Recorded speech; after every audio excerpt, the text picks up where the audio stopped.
Leitura do livro do Êxodo. Naqueles dias, Moisés apacentava o rebanho de Jetro, seu sogro, sacerdote de Madiã. Levou um dia, o rebanho deserto adentro e chegou ao monte de Deus, o Horeb. Apareceu-lhe o anjo do Senhor numa chama de fogo, do meio de uma sarça. Moisés notou que a sarça estava em chamas, mas não se consumia, e disse consigo: Vou aproximar-me desta visão extraordinária, para ver por que a sarça não se consome. O Senhor viu que Moisés se aproximava para observar e chamou-o do meio da sarça, dizendo: Moisés, Moisés. Ele respondeu: Aqui estou. E Deus disse: Não te aproximes. Tira as sandálias dos pés, porque o lugar onde estás é uma terra santa. E acrescentou: Eu sou o Deus de teus pais, o Deus de Abraão, o Deus de Isaque e o Deus de Jacó. Moisés cobriu o rosto, pois temia olhar para Deus. E o Senhor lhe disse: Eu vi a aflição do meu povo que está no Egito e ouvi o seu clamor por causa da dureza de seus opressores. Sim, conheço os seus sofrimentos. Desci para libertá-los das mãos dos egípcios, e fazê-los sair daquele país para uma terra boa e espaçosa, uma terra onde corre leite e mel. Moisés disse a Deus: Sim, eu irei aos filhos de Israel e lhes direi: O Deus de vossos pais enviou-me a vós. Mas, se eles perguntarem: Qual é o seu nome? O que lhes devo responder?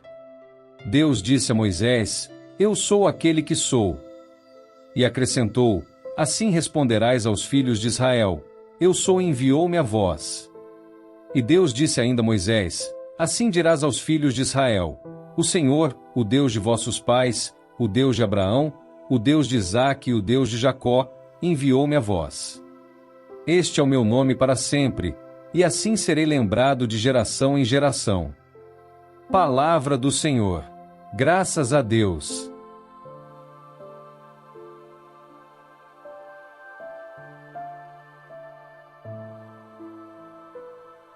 Leitura da primeira carta de São Paulo aos Coríntios. Irmãos, não quero que ignoreis o seguinte: os nossos pais estiveram todos debaixo da nuvem e todos passaram pelo mar. Todos foram batizados em Moisés, sob a nuvem e pelo mar. E todos comeram do mesmo alimento espiritual, e todos beberam da mesma bebida espiritual. De fato, bebiam de um rochedo espiritual que os acompanhava, e esse rochedo era Cristo. No entanto, a maior parte deles desagradou a Deus, pois morreram e ficaram no deserto. Esses fatos aconteceram para serem exemplos para nós, a fim de que não desejemos coisas más, como fizeram aqueles no deserto. Não murmureis, como alguns deles murmuraram, e, por isso, foram mortos pelo anjo exterminador. Portanto, quem julga estar de pé, tome cuidado para não cair. Palavra do Senhor. Graças a Deus.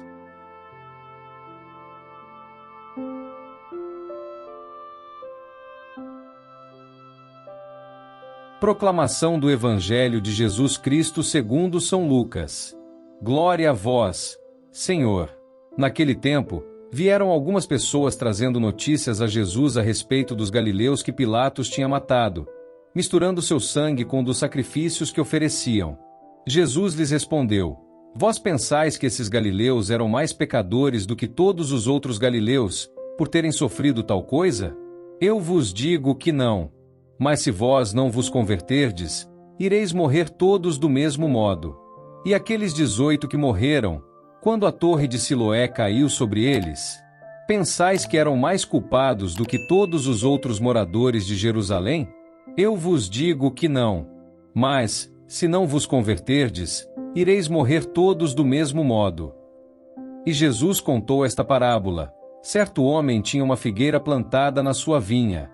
Foi até ela procurar figos e não encontrou. Então disse ao vinhateiro: Já faz 3 anos que venho procurando figos nesta figueira e nada encontro. Corta-a, porque está ela inutilizando a terra? Ele, porém, respondeu: Senhor, deixa a figueira ainda este ano. Vou cavar em volta dela e colocar adubo. Pode ser que venha a dar fruto. Se não der, então tu a cortarás. Palavra da salvação. Glória a vós, Senhor.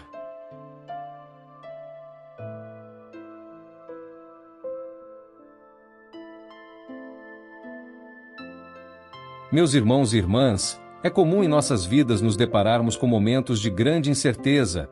Quando olhamos para os desafios à nossa frente, nos perguntamos: por que estou passando por isso? Onde está Deus em meio a tudo isso? Em momentos assim, a dúvida e o desespero podem nos invadir. Mas é precisamente nesses momentos que as leituras de hoje nos falam de um Deus que está conosco, que nos chama, que nos desafia e que nunca nos abandona, mesmo nas situações mais difíceis.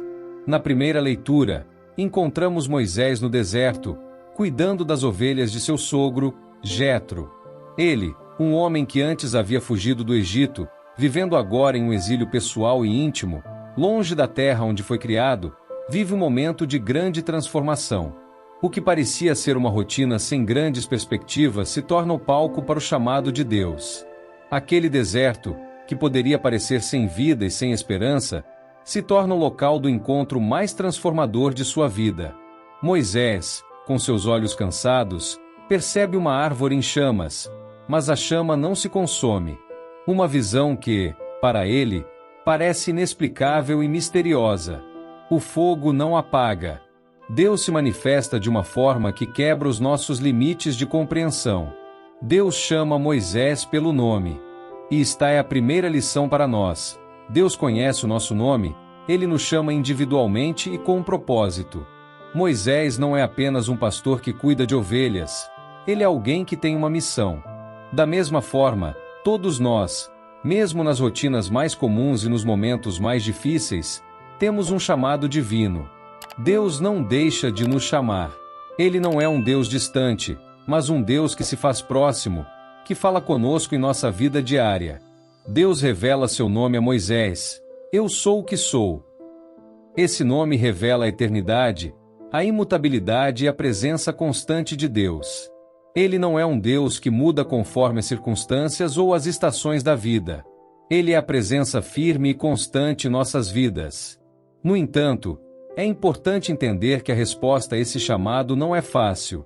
Moisés, sem saber ainda o que viria pela frente, temeroso e relutante, questiona: Quem sou eu para fazer algo tão grandioso? Mas Deus lhe assegura: Eu estarei com você.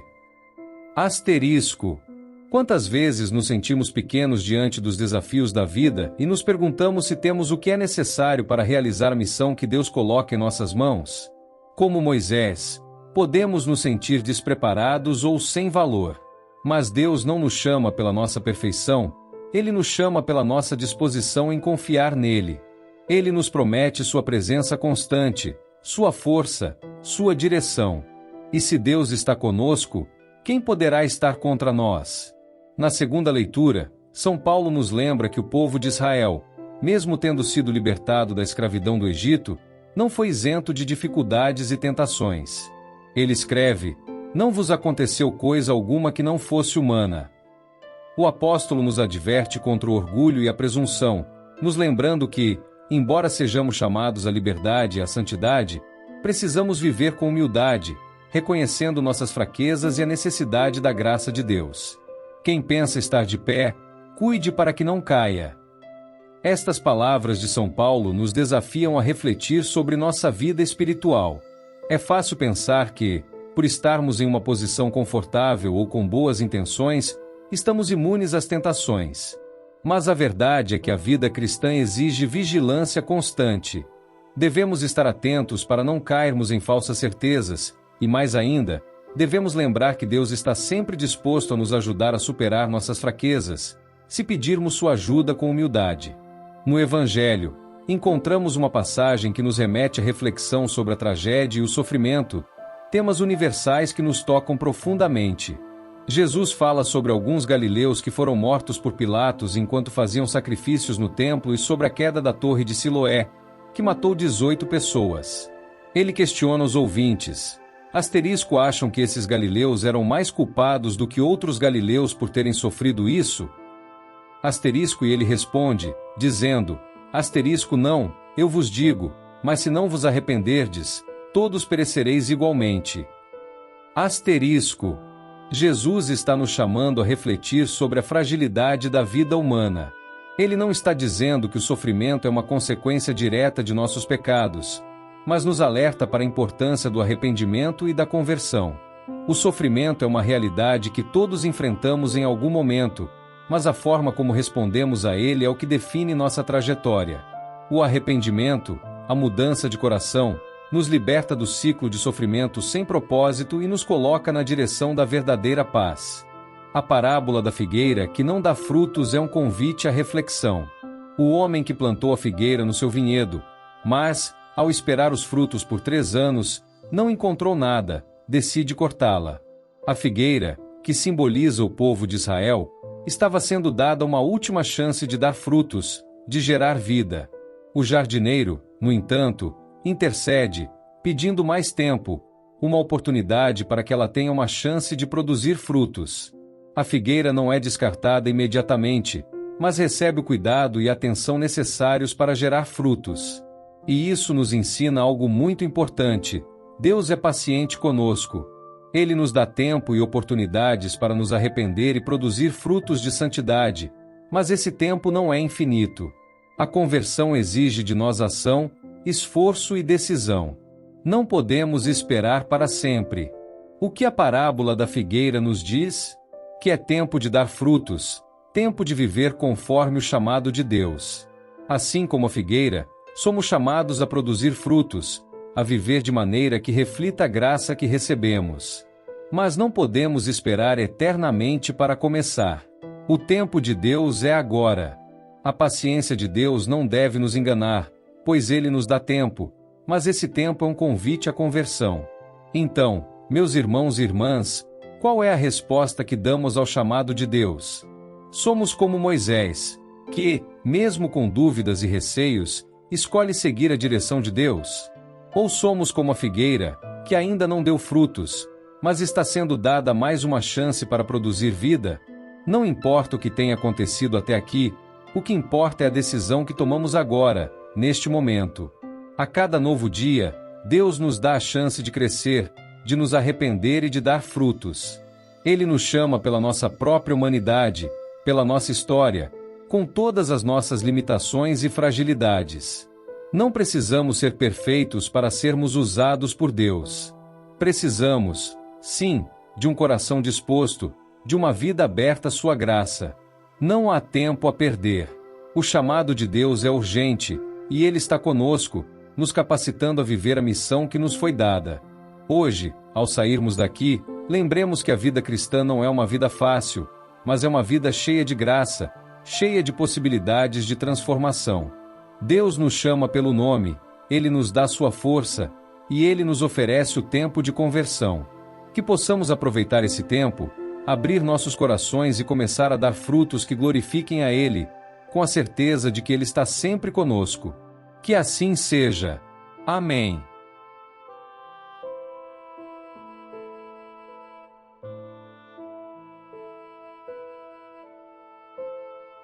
São Miguel Arcanjo, defendei-nos no combate.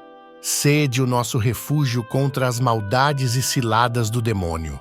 Ordene-lhe Deus, instantemente o pedimos, e vós, príncipe da milícia celeste, pela virtude divina, precipitai no inferno a Satanás e aos outros espíritos malignos que andam pelo mundo para perder as almas. Amém.